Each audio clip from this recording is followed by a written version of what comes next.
말씀의 제목 한번 따라 하십시다. 우리의 귀는 하나님의 말씀에 항상 열려 있어야 합니다. 아멘. 믿음 되길 바랍니다. 학교에 가면 선생님 말씀을 일단 잘 들어야 됩니다. 병원에 가면 의사 선생님 말씀 얘기를 잘 들어야 됩니다. 단체 여행을 가면 가이드 말을 잘 들어야 됩니다. 오래전에 저쪽 지방에 있을 때 목사님 사모님들 소아시아 성지순례를 갔습니다. 서바나 교회라든지 에베소 교회라든지 안디옥이라든지 비스디에옥, 안디옥 뭐 이런 지역들이 다 이제 소아시아 터키에 주로 분포되어 있습니다.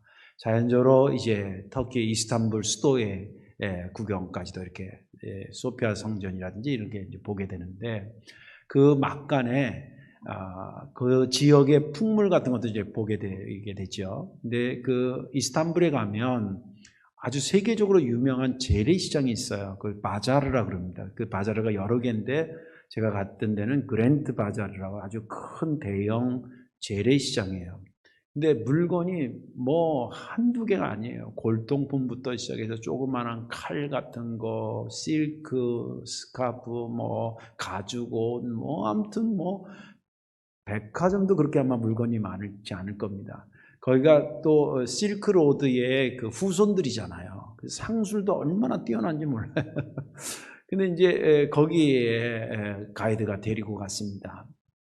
워낙 이 시장이 크니까 가이드가 들어가면서 몇 가지 주의사항을 했는데 뭐 몇 가지인데 크게는 한 3가지가 기억이 나요. 하나는 가서 물건 살 때 반드시 흥정을 해라. 예전에 이거 20불이다 그러면 무조건 후려쳐서 10불로 하자 이렇게 하라는 거예요. 반 후리치고 그리고 절충 안으로 가라. 그래야 됩니다. 걔네들도 그럴 줄 알고 우리도 그럴 줄 알아야 뭐 그 얘기. 그 다음에 굉장히 넓으니까 길 조심하고 잊어버리지 말아라. 그거 하고 또 그 다음 이제 다음 일정으로 가야 되니까 대형 버스로 갔거든요. 다음 언제까지 꼭 이 시간에 여기 와라. 요 3가지 것을 주의를 줬습니다. 그리고 이제 흩어졌어요. 그래서 뭐 목사님, 사모님들 뭐 부부가 이렇게 다니기도 하고 목사님들 이렇게 다니고 쭉 하다 저는 뭐 별로 살 게 없어가지고 둘러보기만 하고 이제 시간이 보니까 뭐 그럭저럭 오라는 시간이 되는 것 같아서 제가 모범생이잖아요. 그래서 이제 그 시간 맞춰 슬 가는데 어떤 목사님, 사모님이 목사님 이게 자기들이 조금 전에 어느 가게에서 뭘 흥정하다가 이게 좀 영어가 잘 안 되니까 막 그냥 왔나 봐요. 안타까워서. 오다가 이제 나를 보니까 자기보다 조금 더 잘한다고 날 끌고 가서 그거 좀 흥정해 달라는 거예요. 그때 제 머릿속에서 2가지가 막 갈등인데 하나는 가이드가 오라는 시간이 점점 가까워요. 가이드 말이 막 생각나고 그리고 하나는 그 흥정해달라고 애절하게 하는 그 사모님의 얼굴이 어른거려요. 뭘 선택했어야 될까요? 가이드 말을 선택을 해야 되는데 제가 정이 많잖아요. 그래가지고 그 애절하게 하는 그 사모님의 얼굴을 잊지 못하고 따라갔습니다. 갔더니 진짜 뭐 조금 전에 그 뭐 주인하고 뭐 얘기한 그 물건 뭐 얘기 좀 하다가 어떻게 해서 그 가격을 맞췄어요. 그래서 샀는데 저도 뭐 그거 흥정해주고 짧은 영어로 뭐 하느라고 신경 쓰느라고 끝나고 보니까 5분이 지난 거예요. 모이라는 시간에. 그리고 또 거기까지 차이까지 가는데 한 5분 걸려요. 가지고 이제 막 그 목사님 사모님하고 나하고 셋이서 막 뛰듯이 해서 갔습니다. 갔더니 벌써 이 차에 다 타가지고 여러분들 그런 경험 해본 적 있어요? 다 탔는데 나 때문에 출발 못하고 있다가 나 들어가면 거기 있는 사람들이 레이저 총으로 나를 콱 쏘는 거. 근데 저는 그런 거 아주 싫어하거든요. 근데 뭐 어떻게 뭐. 그 셋이 우르르 들어가니까 아니나 다를까 궁시렁대는 목사님도 계시고 가이드도 그렇고 시간 지켜주세요. 다음 못 잡으는데 죄송합니다. 그리고 해서 아무튼 큰 실수를 범한 적이 있습니다. 단체 여행 갔을 때는 누구 말 들으라고요? 가이드 말 들으랍니다. 우리의 귀는 하나님께 항상 열려 있어야 될 줄로 믿습니다. 오늘 본문에 있는 말씀은 하나님께서 이스라엘 백성들의 신음의 소리를 들어요. 사랑하는 자의 신음의 소리를 듣는다는 것처럼 괴로운 게 없습니다. 그래서 이들을 위해서 내가 건져내야 되겠다, 구출해내야 되겠다는 구원의 대역사를 시작하셨습니다. 그래서 누구를 가장 먼저 부르냐면 모세를 부르죠. 그리고 그에게 사명감을 주고 애굽으로 보냈습니다. 애굽 바로 왕이 얼른 데려가라고 할 줄 알았더니 그 얘기를 듣더니 더 작업 조건과 환경을 더 악화시킵니다. 예전에 벽돌을 찍으려면 지푸라기를 주면서 진흙으로 이겨야 되는데 지푸라기도 안 주고 니네들이 지푸라기를 가져다가 일을 더 가중시킵니다. 그러니까 모세가 오는 바람에 한시적이긴 했지만 이스라엘 백성들한테는 더 힘든 상황이 벌어진 겁니다. 그런 상황에 하나님 앞에 모세가 엎드립니다. 하나님, 이거 어떻게 하면 좋겠습니까? 그러니까 모세에게 하나님께서 내가 너한테 하는 말을 잘 듣고 이스라엘 백성들한테 그대로 전달해 줘라. 그러면서 그 말씀 시작하신 것이 오늘 본문의 말씀입니다. 모세에게 하나님께서 이렇게 합니다. 모세야, 나는 여호와 하나님이지.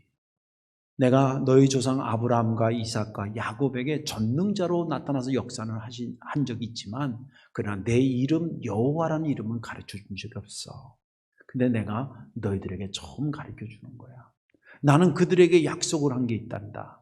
그 후손이 하늘의 별처럼 바다의 모래알처럼 많게 하고 그들을 내가 약속한 땅에 정말 행복하게 살게 하겠다고 약속을 했었어. 그런데 내가 요즘 이스라엘 백성들의 신음소리를 들으니 내가 너무 마음이 불편해서 그들을 건져내려고 그래. 그러니까 너는 지금부터 하는 이야기를 잘 귀담아 듣고 이스라엘 백성들에게 그대로 좀 전달해 줘라. 그러면서 이제 말씀을 하셨습니다. 이스라엘 백성들에게 이렇게 얘기라. 나는 여호와라 그래라. 왜냐하면 이게 이제 그 고대 배경사 이렇게 보면 성경 배경사 보면 여러 신들의 이름들이 있었어요. 뭐 라신이라든지 호메르라든지 무슨 신들의 이름이 있었는데 이스라엘 백성들에게 하나님 그건 그냥 신 그 뜻이에요. 원래는 이름이 아니라 그냥 그 존재에 대한 이름이고 그 하나님의 이름이 여호와예요. 다른 민족들은 자기들이 섬기는 신이 있다 그러는데 나는 너희들의 구체적인 하나님이라는 뜻이죠. 물론 여호와라는 이름을 또 나중에 설명을 하겠습니다만은 그래서 나는 너의 책임적 존재로서의 하나님이다. 여호와다. 내 이름을 우리도 친하지 않으면 그냥 안녕하세요. 저 뭐 대충 얘기하다가 친해지면 자기의 것을 다 얘기해 주잖아요. 그런 것처럼 이스라엘 백성들에게 나는 이런 존재다. 그런데 내가 너희들 조상 아브라함과 이삭에게 야곱에게 나타나서 내가 그들에게 약속한 게 있는데 너희들을 복되게 한다고 그랬는데 너희들이 지금 신음소리를 내가 듣게 돼서 너무 마음이 불편하다. 내가 너희들의 그 압제 상태에서 내가 건져내고 그 노예 상태에서 내가 끌어내고 그리고 모든 심판을 그들에게 바로 왕한테 쏟아부으면서 내가 너희들을 건져낼 것이다. 내가 너희들을 건져낸 이후에 너희들이 비로소 내 자녀가 되고 나는 너희의 하나님이 될 거야. 그리고 내가 너희들을 그 하나님의 자녀의 그 권한을 다 누릴 수 있도록 약속의 땅으로 너희들을 데려가서 거기서 행복하게 나를 섬기며 살게 할 거야. 너희들이 비로소 나를 여호와 하나님인 줄 알게 될 거야. 그 말을 해주라는 거예요. 그러니까 모세가 이스라엘 백성이 힘든데 그 얘기를 들어보니까 이것처럼 이스라엘 백성들에게 희소식이 없거든요. 그렇잖아요. 그러니까 그걸 듣고 정말 너무나 좋은 말씀이라고 생각하고 그 말씀을 가져가지고 이스라엘 백성한테 막 그대로 토시 하나 틀리지 않게 증거했습니다. 그런데 이스라엘 백성들이 십군동하는 정도가 아니라 듣지 않았다. 이유는 마음이 낙심되고 그리고 너무 힘든 노역 때문에 하나님의 말씀을 듣지 않았다. 공동 번역에는 어떻게까지 표현되냐면 들으려 하지도 않았다 그렇게 되어 있습니다. 거기까지가 본문의 말씀입니다. 저는 지난 주간에 이 본문을 보면서 9절 말씀이 그렇게 마음을 아프게 했습니다. 모세가 이와 같이 이스라엘 자손에게 전하나 그들이 마음의 상함과 가혹한 노역으로 말미암아 모세의 말을 듣지 아니하였더라.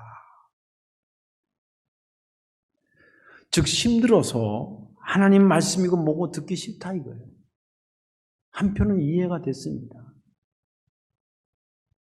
그러면서도 그래도 되는 것일까? 그리고 또 이것이 그것으로 끝난 것이 아니라 제가 왜 고민하게 되냐면 이 코로나19라는 이 힘든 상황을 맞으면서 목사님, 뭔 소리 하는 거예요? 요새 나 지쳐요. 그런 말씀 믿음으로 살아 있다 말씀하지 마세요. 내버려 두세요. 라고 혹시 그러는 교인들이 있을까? 뭐 이런 생각들이 막 교차하면서 제 시름이 깊어졌었습니다. 아무쪼록 오늘 말씀에 저와 여러분들 은혜 받으시고 우리의 삶에 혹시 상심되고 그리고 여러 가지 삶의 일로 내 어깨가 짓눌려진다고 할지라도 우리의 귀를 하나님께 열어놓는 저와 여러분들 되시기를 주님의 이름으로 축원합니다. 어떻게 해야 하나님의 말씀에 대해 항상 우리의 귀를 열어놓을 수 있을까? 그 첫째는 하나님의 말씀은 항상 언제나 나에게 유익하다라는 믿음을 가지시기 바랍니다. 5절과 6절 상반절에 보면 이제 애굽 사람이 종으로 삼은 이스라엘 자손의 신음소리를 내가 듣고 나의 언약을 기억하노라. 그러므로 이스라엘 자손에게 말하기를. 이 말은 내가 이제 모세한테 이스라엘 백성들한테 가서 얘기하는데 내가 왜 이 말을 하는 줄 아니? 그러면서 이 말 하게 되는 배경을 얘기를 해요. 문학적으로 말하면 저자의 의도라고 볼 수도 있고 지필의 목적이라도 볼 수 있는 거예요. 그렇죠? 지금 당신이 왜 말하는지에 대한 비유를 배경을 얘기하는데 크게 두 가지예요. 하나는 신음소리를 들었다 라고 하는 거. 그래서 거기서 내가 건져내서 아브라함에게 약속했던 그 약속을 실행시켜 주려고 그런다. 그게 두 가지가 하나님이 말하려고 하는 의도예요. 누구한테? 이스라엘 백성들에게. 자, 그러면 이스라엘 백성들의 입장에서는 하나님이 다른 사람한테 얘기할 때는 모르지만 자기한테 얘기한다면 귀를 기울여야 돼요? 안 기울여야 돼요? 어떤 내용이 어떻든지 간에 내 이름을 불렀으면 내가 그 이름을 들었으면 봐야 될 거 아니에요. 우리 아들들도 둘인데 제가 큰 놈을 부를 때도 있고 작은 놈을 부를 때도 있는데 작은 놈을 부르면 큰 놈은 못 들더라도 작은 애는 아버지 왜요? 라고 해야 될 것이고 큰 애를 부르면 작은 애는 못 돼도 큰 놈은 하다가도 아버지 왜요? 그래야 될 거 아니에요. 지금 누구한테 말하는 거냐면 이스라엘 백성들에게 얘기하는 거예요. 들었어야 된다는 거예요. 들었어요. 또 이 말의 내용이 이스라엘 백성들과 무관한 내용을 얘기한다 그러면 그냥 딴 얘기 하시네. 그리고 안 들었어도 괜찮아요. 그러나 자기와 직결된 얘기를 하고 있잖아요. 지금. 그렇죠? 신음소리를 누가 낸 거예요? 이스라엘 백성들이 낸 거지요. 모세가 낸 게 아니라 이방 민족이 낸 게 아니라 신음소리 낸 자한테 지금 얘기하고 네 신음소리를 내가 해결하겠다고 지금 말씀하고 있으면 신음소리를 내고 있는 사람이 들어야 될 거 아니에요. 못 듣는다는 게 말이 안 된다는 거예요. 아무리 힘들게 일하는 사람도요 딱 듣는 소리가 있어요. 무슨 소리인지 알아요? 그 작업 반장이 막 일하는데 힘들다가 이제 됐어요. 10분 쉬시. 그러면 아무리 힘들어도 그 얘기는 얼른 들어. 자기와 관련된 이야기를 지금 하면 들어야 될 거예요. 그리고 또 그 내용을 보시면 죽이겠다는 거예요? 살리시겠다는 거예요? 죽겠다 하는 그들에게 살린다 하시는 말씀 아니겠어요? 좋은 말씀이고 유익한 말씀인데 들어야 될 거 아니에요. 그 얼마나 유익한 말씀인지 6절, 7절, 8절에 그걸 소개하고 있는데 6절에 보면 이렇게 되어 있습니다. 나는 여호와라. 여호와라는 이름이 살린다는 거랑 어떻게 연관점을 갖고 있는 것일까요? 당시에 바로 이집트의 왕권이라고 하는 것은요, 지금은 이집트가 별거 없지만 당시에 이집트의 왕권은 세계를 좌지우지하던 왕권이에요. 세상에 그때 만들어 놓은 피라미드 가지고 몇천 년 동안 후손들이 먹고 살고 있잖아요, 지금도. 대단한 거예요, 대단한 거예요. 네. 조상이 뭘 잘해놨는데 그 조상이 만들어낸 게 5천 년이 지났는데도 지금도 후손들이 그것 때문에 먹고 산다니까요. 그러니까 그 당시에 그걸 만든 게 어마어마한 건지 아시겠죠? 거기서 건져낸다는 거예요. 그러면 세상적인 힘의 원리라도 이 사람이 힘이 100이면 100보다는 110이든 200이든 300이어야지만 데리고 나올 거 아니에요, 거기서요. 근데 당시에 바로 왕의 힘은 세상 사람들 어떤 나라의 권력으로도 그것을 넘어서는 권력이 없었어요. 거기서 건져낸다면 절대 능력이, 인간의 능력이 아니라 하나님의 능력. 바로 왕도 지가 왕 되고 나서 인간의 힘의 범위를 넘어섰다, 더 올라갔다, 그래서 자기는 신의 아들이라고 해가지고 그 왕관에 보면 이게 신 형상을 하고 있는 것도 그런 게 다 그런 것들이에요. 그런 바로 왕이 붙잡는 이스라엘 백성들을 건져내려면 바로 왕보다 더 능력이 있는 분인데 그분이 스스로 있는 여호와라. 나는 스스로 있는 자다. 나는 창조주다. 나는 절대 능력의 자. 나에게 지금 살리겠다고 말씀하신 분이 시잡다는 분이 얘기하는 게 아니라 온 우주 만물을 창조하시고 절대 능력을 가지신 그분이 너에게 지금 말하고 있다는 거예요. 그래서 그 여호와라는 이름을 알고 믿는 것 자체가 얼마나 이들에게는 유익한 건지 몰라요. 그런데 우리도 어떤 물건 살 때에 이건가 저건가 긴가민가 할 때는 주로 뭘 생각하냐면 나부터도 그래도 브랜드 있는 거 사. 좀 비싸더라도 그래야 나중에 고쳐도 거기서 회사를 책임지니까 그렇게 가잖아요. 또 그 값을 하고. 마찬가지입니다. 이스라엘 백성들을 건져낸다라고 하는 것은 이방 신상들에 있는 조그마한 그런 신의 모양을 하는 우상들이 아니라 절대 능력의 하나님, 그분이 너를 지금 건져내겠다는 얘기예요. 그 얘기를 해주라는 거예요. 그리고 또 6절에 또 가면 뭐라냐면 애굽의 무거운 짐 밑에서 빼내서 힘든 노역에서 너를 건져낸다고 말씀하셔요. 얼마나 힘들었겠어요, 사실은. 노예라는 게 육체적으로도 힘들고 그것만 힘들었겠어요. 우리나라 일제강점기 때 몸만 힘들었습니까? 마음은 마음대로 힘들고 영은 영적으로 힘들었잖아요. 그런 상태에서 건져내셔야 한다는 거. 이것처럼 유익하고 기쁘고 복된 소식이 세상에 어디 있어요? 또 7절에 가면 하나님께서 그렇게 건져주시는 것만 해도 할렐루야인데 건져내가지고 너 잘 살아봐라가 아니라 건져낸 다음에 내가 영적으로 너와 내가 언약관계로 체결되는데 나는 너희 하나님이 되고 너는 내 백성이 될 거라는 거예요. 영적 신분이 노예에서 이제는 하나님의 백성이 된다라고 하는 거예요. 이것처럼 유익한 얘기가 어디 있습니까? 자유가 없는 곳에 자유를 선언해 주시고 나라의 주권이 뺏기다가 광복이 되고 말이죠. 이거 얼마나 감사하고 은혜로운 겁니까? 그 소식이 7절에 있고요. 또 8절에 가면 영적 신분이 바뀐 것도 감사한데 그것을 계속 누리도록 아주 보장한다는 차원에서 약속의 땅에 너희들을 데리고 들어가 살게 하겠다고 말씀하십니다. 8절에 이렇게 기록되어 있습니다. 내가 아브라함과 이삭과 야곱에게 주기로 맹세한 땅으로 너희를 인도하고 그 땅을 너희에게 주어 기업을 삼게 하리라. 기업이라는 것은 시간적 의미에서 계속 소유하게 만들겠다, 그 뜻입니다. 여러분 생각해보세요. 이것처럼 책임적이고 유익한 생명의 말씀이 어디 있는 겁니까? 그러면 이 유익한 말씀을 당사자인 이스라엘 백성들이 들어야 될 거 아니겠어요? 애굽 사람이 들을 일이 아니라 당사자인 이스라엘 백성들이 들어야 돼요. 하나님은 과거 이스라엘 백성들에게만 그렇게 말씀하신 것일까? 아니면 코로나 시대를 살고 있는 이 시대를 살고 있는 믿음의 사람들에게도 당신의 유익하고 생명의 말씀을 증거하시는 건가? 저는 지금도 말씀하고 계신다고 믿습니다. 여러분들이 들고 있는 것이 지금도 하나님이 여러분들에게 말씀하고 있다는 증거고 매주마다 영상이든 그리고 실제 성전에 와서 예배하든 간에 하나님께서 지금도 우리에게 쏟아부으시는 말씀들이 있어요. 제가 요새 영상 다른 교회는 어떻게 하나, 다른 목사님 설교는 어떤가 하면 쭉 나름대로 이렇게 조사하고 하면 공통적인 게 있어요. 크게 한 두 가지인데 하나는 성도의 고난에서 믿음으로 이깁시다. 그거예요. 뭐 제목들은 다르고 그런데 거의 메시지가 그래요. 힘든 때 믿음으로 견뎌야 됩니다.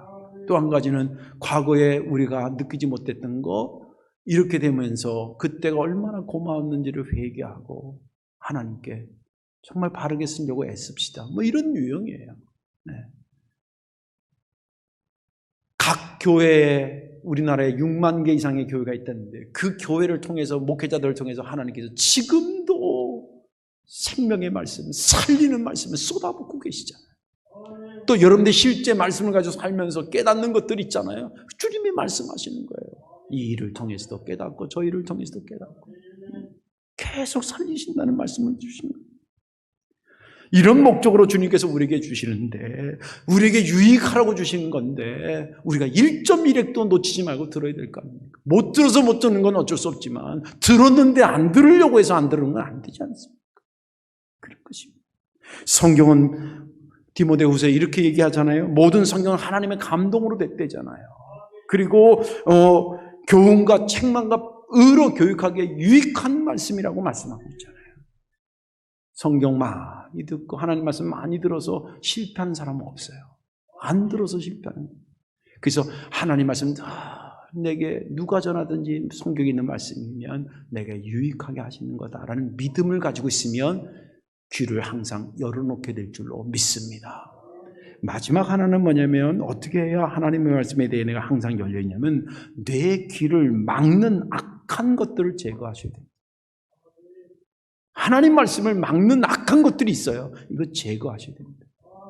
오늘 9절에 보면 모세가 이와 같이 이스라엘 자손에게 전하나 그들이 마음의 상함과 가혹한 노역으로 말미암아 모세의 말을 듣지 아니하였더라. 이 말을 듣는데 얼마나 제가 마음이 아픈지. 당시 이스라엘 사람들을 생각해서 마음이 아픈 것만이 아니라 이 시대를 살아가는 우리는 아까도 얘기한 것처럼 혹시 우리는 그러지 않나 생각에 마음이 아팠습니다. 9절을 가만히 보니까 모세가 하나님한테 말씀을 들어보니까 이것처럼 이스라엘 백들에게 필요한 말씀이 없거든요. 정말 생명 말씀이 유익한 말씀입니다. 그래서 그냥 토시 하나 틀리지 않고 갖다 그대로 전한 거예요. 근데 이스라엘 백성들이 들으려고 하지도 않았다는 이유가 크게 두 가지로 생각해요. 하나는 마음이 상처받아서 힘들어서 낙심돼서, 두 번째는 너무나 힘든 일 때문에 지쳐서 그 말씀을 들으려 하지 않았다 하겠습니다. 육신의 영역. 어떻게 보면 한편 이해도 됩니다. 그렇지. 그렇게 힘드니 뭔 소리가 귀에 들어오겠어요. 한편 이해가 됩니다. 근데 여러분들 신앙생활 할 때 이럴 때 잘 생각하는 어떤 이건 팁인데요. 내가 이해가 되는 거고 하나님도 그것을 이해하면 괜찮아요. 근데 어떤 상황에 대해서는 나는 충분히 이해가 되는데 하나님이 이해가 안 되는 경우들이 있어요. 그때 주시는 거죠.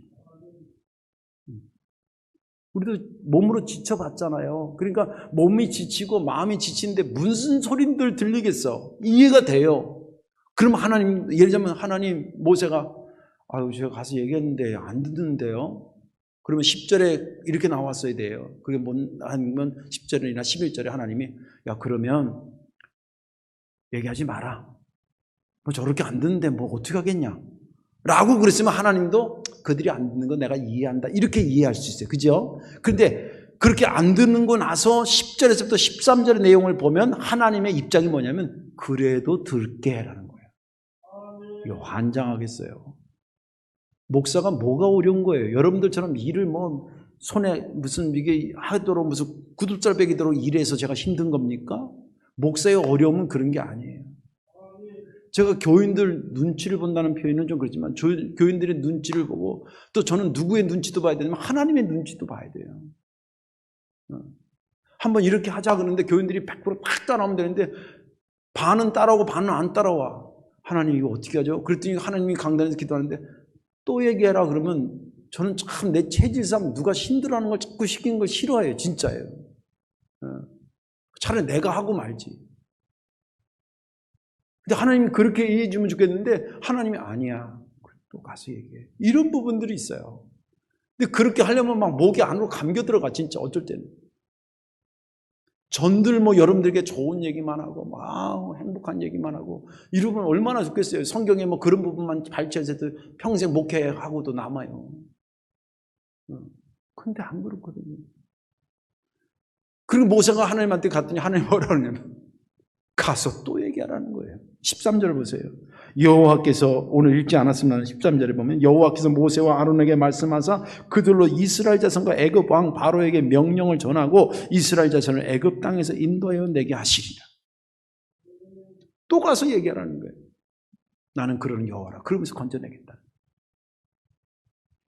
그렇다면 이스라엘 백성들의 귀를 막는 그들의 마음에 낙심된 거라든지 가혹한 노동으로 인해 말씀을 거부하는 것은 제거될 수 없는 것인가? 정답부터 말하자면 제거될 수 있고 제거시켜야 된다는 겁니다. 그 근거가 있어요. 그 첫째는 뭐냐면 대부분의 이스라엘 사람들이 이 얘기를 모세가 했을 때에 안 들었습니다. 대부분의 사람들이, 잘 들으세요? 대부분의 사람들이 안 들었어요. 그러나 100% 안 들었다는 말이 아니에요. 12명이 정탐꾼으로 갔다가 들어갈 수 있다고 말했던 여호수아 갈렙도 그 당시에 편히 있다가 있었던 사람들이 아니에요. 그 사람들도 같이 아까 말한 벽단이 없는 상태에서 벽돌 만들라니까 벽단 가지고 와서 같이 벽돌을 만들었던 정말 온몸이 부서지게 일했던 사람이 여호수아 갈렙이에요. 그런 믿음의 사람들은 그래도 하나님 말씀 들어야지. 그랬던 사람이에요. 물론 힘듭니다. 좋을 때 순풍에 돛달듯이 가면 얼마나 좋겠어요. 그러나 우리의 삶이 역풍이 불 때도 있습니다. 그런 것을 순풍의 자리로 가자면 얼마나 힘이 더 들겠어요. 그러나 힘이 더 든다는 거, 그건 불가능하다는 건 다르다는 거예요. 똑같은 상황에서 여호수아와 갈렙 같은 사람은 말씀을 지키려고 몸부림치고 있는데 대부분의 사람들이 이게 좁은 길이기 때문에 안 가고 이렇게 살려고 한다는 거예요. 하나님께서 말씀하시기를 이렇게 가라는 거예요. 그분의 뜻이 그러니 우리가 어떻게 합니까? 또 그분의 뜻이 절대 선하다 그럽니다. 하나님 뜻대로 해가지고 틀린 적이 없어요. 내가 순간이 이해가 되지 않더라도 그래서 순종과 그리고 복종이라는 말을 하는 거예요. 이해가 안 되더라도 일단 순종하자가 복종이에요. 이런 사람이 실제 말씀을 그 가운데서 받는 사람이 있잖아요. 대부분은 안 받았지만 그 받는 사람을 우리가 따라가자. 또 한 가지는 뭐냐면 하나님께서 뭐 어떤 일을 시키시거나 말씀하실 때 사실은 감당하지 못할 말씀을 주지 않아요. 힘든 것뿐이 다 감당할 수 있어요. 주님께서 씨 뿌리는 비유 아시죠? 씨를 뿌렸는데 길가, 돌짝과 가시덤불, 옥토에 뿌려졌다. 그래서 길가와 돌짝과 가시덤불은 이러이러한 이유 때문에 결실 못하고 그리고 옥토는 30배, 60배, 100배의 결실을 거뒀다. 그 비유를 하셨어요. 왜 했다고 생각합니까? 설교하면 네 부류로 나눠져. 현상적으로 그냥 네 부류가 나타나 그것만 말씀하기 위해서 네 개가 있다라고 하는 것을 그걸 알리기 위해서 그 비유를 하셨을까? 아니면 말씀이 증거될 때 길가 같은 심령도 있고 돌짝 같은 심령이 있고 가시덤불 같은 심령이 있지만 너희들 그 말씀을 거부하는 그런 요소들을 네 나름대로 노력해서 부지런히 뽑아내서 네 심령을 옥토로 만들어 30배, 60배, 100배의 결실을 맺어야지 라는 취지로 말씀하지 않았겠냐는 거예요. 어떻게 생각하십니까? 저는 후자라고 생각합니다. 물론 힘들 것입니다. 제가 강원도에서 제대로 올라가기도 힘든데 밭을 만들어요. 야, 진짜 척박하니까 되게 이게 평지에서 농사 짓는 게 아니라 감자 같은 거 이런 콩 심고 그럴 때 보면요. 어떻게 저 할머니가 저 산을 올라가나. 그런 데를 또 그 가파른 데를 그렇게 계단식으로 만드는 데다가요. 땅이 거의 흙반 돌반이에요. 그 중간중간에 이렇게 돌무대기가 있어서 나는 맨 처음에 뭘 이게 경계 표시로 물어봤더니 그게 아니라 목사님, 전사님 이게 땅을 이렇게 고르다 보면 돌이 나와서 돌을 여기저기 뿌려놓을 수 없어. 모아놓으면 이렇게 한두 덕이, 두두 덕이 된다는 거예요. 그러려니 얼마나 평지에서 농사 짓는 분은 얼마나 어렵겠어요. 그래도 그렇게 하고 거기다 옥수수 심고 콩 심고 감자 심더라고요. 주님이 그런 거 아니겠어요? 옥토가 되기 위해서 네 나름대로 이것들 요소들을 제거하라는 거 아닙니까? 그 제거해야 옥토로 가는 거지 저절로 옥토로 가지 않는다는 거예요. 제가 목회하면서 보니까요, 기질들이 굉장히 다양해요. 뭐 기질은 사실은 타고난 것도 있고 뭐 그래서 좋다 나쁘다 이렇게 분석할 수는 없지만, 예를 들자면 이런 거예요. 기본 생각 자체가 다 부정적인 사람이 있어요. 그리고 웬만하면 긍정적인 사람이 있어요. 그런 기질이 있어요. 흔히 말하면 안티 기질, 긍정적인 기질 이런 것처럼 있어요. 또 말씀을 들어도 하나님 말씀이니까 그냥 믿고 보지 뭐 그렇게 가는 분이 있는가 하면 그럴까? 이렇게 궁금함에서부터 시작해서 궁금함이 넘어서가지고 에이 그게 그렇게 되겠어? 목사님이 설교해도? 그렇게 의심하는 경우까지 가는 사람도 있어요. 다 제가 봤던 걸 얘기하는 거예요. 소설 쓰고 있는 게 아니에요 지금. 또 늘 영적인 것까지 생각하면서 오늘을 판단하는 사람이 있고, 그냥 이 땅에 사는 것만, 세상적인 것만 가지고 생각하고, 생각의 시작이 세상에서 시작해서 세상으로 끝나. 교회를 다녀도. 그리고 하나님과의 관계를 은혜의 관계로 갖는 분인가 하면 계산적 관계로 갖는 분도 봤어요. 아무튼 아까도 말한 것처럼 기질의 차이니까 이랬던 저랬던 좋다 나쁘다 그건 여러분들 스스로가 판단해야 되지만, 분명한 거 한 가지 있습니다. 그건 뭐냐면 이런 기질이든 저런 기질이든 선포되는 하나님의 말씀을 막는 기능을 하는 거라면 무조건 버리셔야 돼요.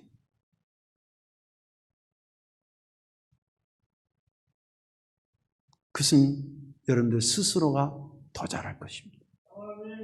누구든지 있습니다. 저 역시도 있습니다. 그러나 그것이 하나님의 말씀을 막는 기능을 한다 그럴 때는 철저하게 뽑아내야 돼요.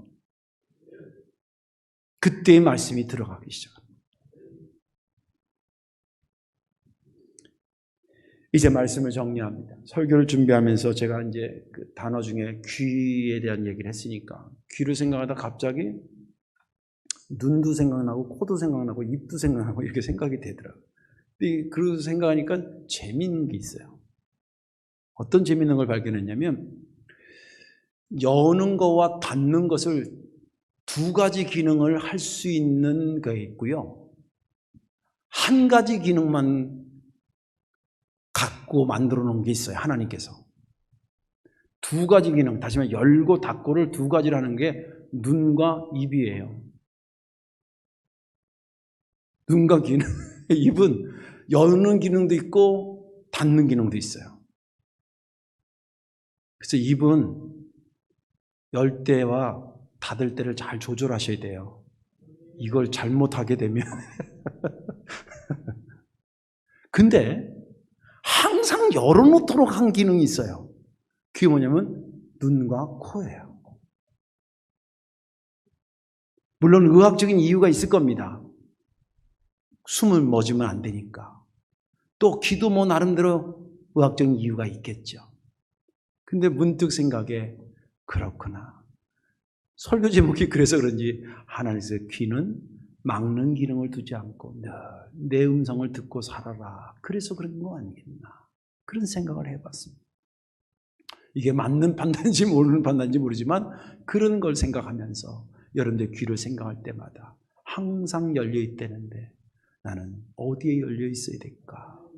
아무리 세상이 풍랑이 일고 어떤 뭐가 된다고 힘들고 어려운 거 하더라도 우리의 귀는 하나님께 항상 열려 있어서 나를 유익하기 위해서 주시고 그리고 나를 복되기 위해서 주시는 주의 말씀으로 잘 들으셔서 저의 삶이 유익하고 복된 그러한 삶이 되시기를 주님의 이름으로 축원합니다. 기도하겠습니다. 사랑과 은혜가 많으신 아버지 고맙고 감사합니다. 오늘도 저희들에게 귀한 말씀 주셔서 은혜 받게 하시니 감사합니다. 우리의 귀를 하나님의 말씀을 향해 늘 열려 있는 그런 귀가 되게 하여 주옵소서. 우리 주 예수님의 이름으로 축복 기도하옵나이다. 아멘.